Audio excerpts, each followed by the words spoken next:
ពាក្យ hello hi គឺយើងប្រើនិយាយទូទៅឬក៏ផ្លូវការប៉ុន្តែចំពោះពាក្យទាំងអស់នេះវិញគឺយើងនិយាយទូទៅផ្លូវការដូចគ្នាប៉ុន្តែនិយាយឲ្យត្រូវពេលវេលាឧទាហរណ៍ good morning យើងនិយាយនៅពេលព្រឹកសួស្តីបងប្អូនទាំងអស់គ្នាថ្ងៃនេះ teacher មានមេរៀនមួយទាក់ទងជាមួយនឹង greetings in English greetings in English មានន័យថាការធ្វើគារវកិច្ចនៅក្នុងភាសាអង់គ្លេសគារវកិច្ចមានន័យថាជាការស្វាគមន៍លោកគ្រូអ្នកគ្រូឬក៏មិត្តភ័ក្តិជាដើម teacher មានពាក្យនិងឃ្លាមួយចំនួនមកបង្រៀនបងប្អូនដោយពាក្យទី1គឺ hello ប្រែថាសួស្តីណាដែលយើងនិយាយជាមួយនឹងមនុស្សដែលមានវ័យចំណាស់ជាងយើងឬក៏ជាផ្លូវការឬក៏ជាទូទៅ hello teacher hello Bona ជាដើមតោះបន្តទៀតគឺពាក្យទី2 hi hi ប្រែថាសួស្តីដែលយើងនិយាយជាមួយនឹងមនុស្សទូទៅដែរប៉ុន្តែបែបមិត្តភ័ក្តិស្និទ្ធស្នាលធម្មតាណាពាក្យទី3គឺ hey hey ប្រែថាអេឬក៏ណែដែលយើងនិយាយជាមួយនឹងមនុស្សដែលជិតស្និទ្ធស្នាលបំផុតដូចជាមិត្តភ័ក្តិជិតដិតមួយចំនួនទៀតគឺតាក់ទងជាមួយនឹងពាក្យដែលយើងនិយាយ greeting គ្នាដែរទី1គឺ good morning good morning ប្រែថាអរុណសួស្តីដែលយើងនិយាយនៅពេលណាគឺនិយាយនៅពេលព្រឹក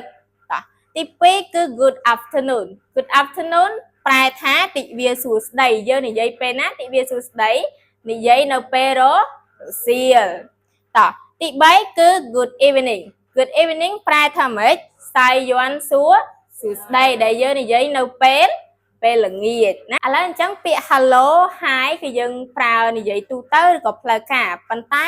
ចំពោះពាក្យទាំងអស់នេះវិញគឺយើងនិយាយទូទៅផ្លូវការដូចគ្នាប៉ុន្តែនិយាយឲ្យត្រូវពេលវេលាឧទាហរណ៍ good morning យើងនិយាយនៅពេលព្រឹក good afternoon គឺយើងនិយាយនៅពេលរសៀលនិង good evening គឺយើងនិយាយនៅពេលល្ងាច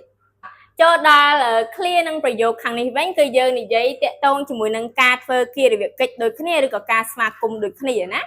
Nice to meet you nice to meet you ប្រែថារីករាយដែលបានជួបអ្នកគឺយើងនិយាយនៅពេលដែលយើងឃើញមិត្តភ័ក្តិឃើញអ្នកណាទៀតឃើញមិត្តភ័ក្តិដែលបានបែកគ្នាយូរអញ្ចឹងយើងនិយាយអូ nice to meet you អូខេទី2ជាការជាសំណួរសួរសុខទុក្ខគ្នាដែលយើងបែកគ្នាយូរឬក៏យើងខានមុខឃើញមុខគ្នាយូរយើងនិយាយសួរ how are you how are you ប្រែថាតើអ្នកសុខសប្បាយជាទេណាតើអ្នកសុខសប្បាយជាទេបើសិនជាបងប្អូនសុខសប្បាយយើងនិយាយថាម៉េច I'm fine ខ្ញុំសុខសប្បាយទេណាបើយើងអត់សូវមានភាពសុខសប្បាយទេយើងអត់សូវសប្បាយចិត្តទេយើងនិយាយថា I'm not good មានន័យថាខ្ញុំមិនសូវសុខសប្បាយទេតើណាអូខេអញ្ចឹង teacher ឃើញថាមេរៀនយើងថ្ងៃនេះគឺល្អមែនទែនសម្រាប់បងប្អូនទាំងអស់គ្នាដែលអាចយកទៅអនុវត្តនៅក្នុងជីវិតប្រចាំថ្ងៃបាននិយាយជាមួយមិត្តភ័ក្តិនិយាយជាមួយលោកគ្រូអ្នកគ្រូក៏ដូចជាអាណាព្យាបាលជាដើមណាហើយមួយទៀតបងប្អូនបើសិនជាមានចំណាប់អារម្មណ៍ចង់មកសិក្សាភាសាអង់គ្លេសបងប្អូនអាចមកចុះឈ្មោះផ្ទាល់នៅសាលាដែលសាលាមាន2សាខាគឺនៅ